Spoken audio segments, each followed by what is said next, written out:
2021만 1126 금요학생기도회 말씀. 너는 복이 될지라. 말씀, 창세기 12장 1절에서 9절까지. 6절, 2절, 내가 너로 큰 민족을 이루고 내게 복을 주어 내 이름을 창대하게 하리니 너는 복이 될지라. 서론. 안녕하세요. 어느새 11월의 끝자락에 와 있습니다. 그리고 새로운 겨울의 입구에 있습니다. 2021년 한 해를 돌아봐야 하는 시점에서 하나님의 복된 말씀을 나누게 되어 감사합니다. 한 해를 돌아볼 때 여러분들은 언제 가장 행복하고 복된 순간이었습니까? 예, 모든 순간들이 행복하고 복된 순간이었다고요. 감사합니다. 그렇죠. 예수님 안에 있는 성도의 삶은 모든 순간이 행복하고 복된 순간인 줄 믿습니다. 오늘 말씀을 보면 그 삶 자체가 복이 되는 한 사람이 등장합니다. 그 사람이 누구일까요? 바로 아브라함입니다. 그는 하나님으로부터 그 삶 자체가 복덩어리가 되는 삶으로 부름받습니다. 이 시간 말씀을 통해서 진짜 복덩어리의 삶이 무엇인지 함께 나누기를 바랍니다. 자신의 삶이 복덩어리인데 그 복을 알지 못하고 슬퍼하고 그 복을 누리지 못한다면 얼마나 안타깝습니까? 하나님이 주시는 복이 무엇인지 깨닫고 복덩어리의 삶을 살아가는 우리 모두가 되기를 진심으로 축복합니다. 본론. 하나님은 창세기 12장 1절에서 이렇게 말씀하십니다. 여호와께서 아브람에게 이르시되 너는 너의 고향과 친척과 아버지의 집을 떠나 내가 내게 보여줄 땅으로 가라. 하나님은 아브람에게 다짜고자 고향과 친척과 아버지의 집을 떠나라고 말씀합니다. 지금 현재 75세의 노인인 아브람의 입장에서 들으면 당황하지 않을 수 없는 말씀입니다. 이 나이에 고향 집을 떠나라고. 다 늙어서 어디를 간단 말인가 생각할 수 있었습니다. 심지어 하나님은 보여줄 땅으로 가라 말씀합니다. 미리 보여준 땅도 아니고 아직 보여주시지도 않은 보여줄 땅으로 가라 합니다.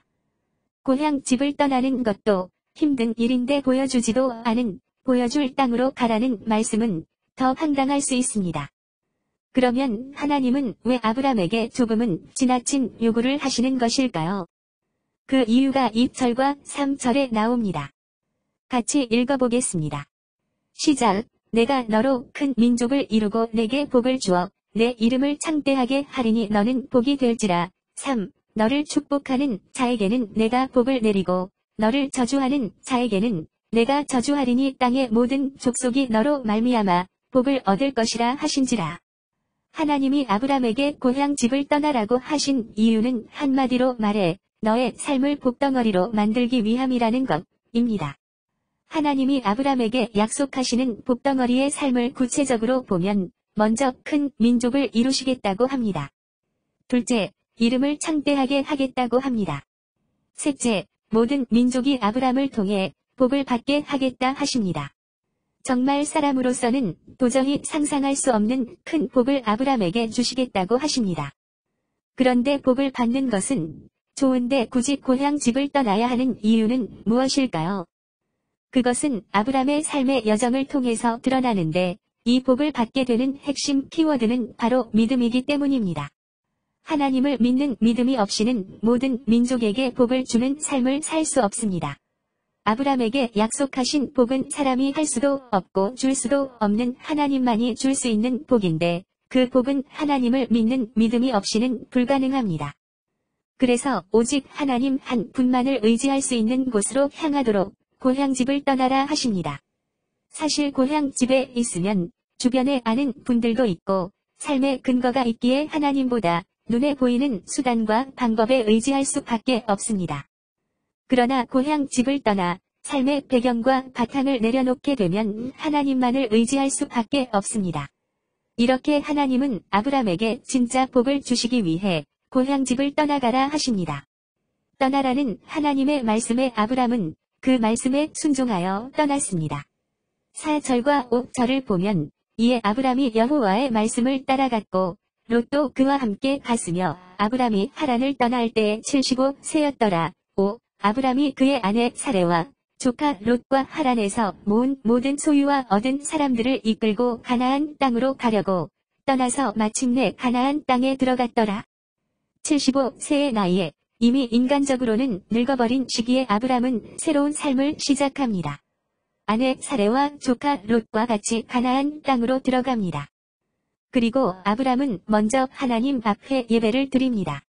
7절과 8절 여호와께서 아브람에게 나타나 이르시되 내가 이 땅을 내 자손에게 주리라 하신지라. 자기에게 나타나신 여호와께 그가 그곳에서 제단을 쌓고 8. 거기서 베델 동쪽 산으로 옮겨 장막을 치니 서쪽은 베델이요 동쪽은 아이라. 그가 그곳에서 여호와께 제단을 쌓고 여호와의 이름을 부르더니 아브람은 자신의 삶 가운데 찾아오신 하나님의 말씀을 외면하지 않고 그 말씀을 붙들었습니다. 그리고 그 말씀에 기초해서 하나님 앞에 예배를 드립니다. 이러한 아브람에게 하나님이 주시겠다는 복이 되는 삶이란 무엇일까요? 먼저 말 그대로 아브람이 복이 되는 삶입니다. 과거 아브람은 복을 찾아서 헤맸습니다. 이곳에 복이 있을까? 아니면 저곳에 복이 있을까?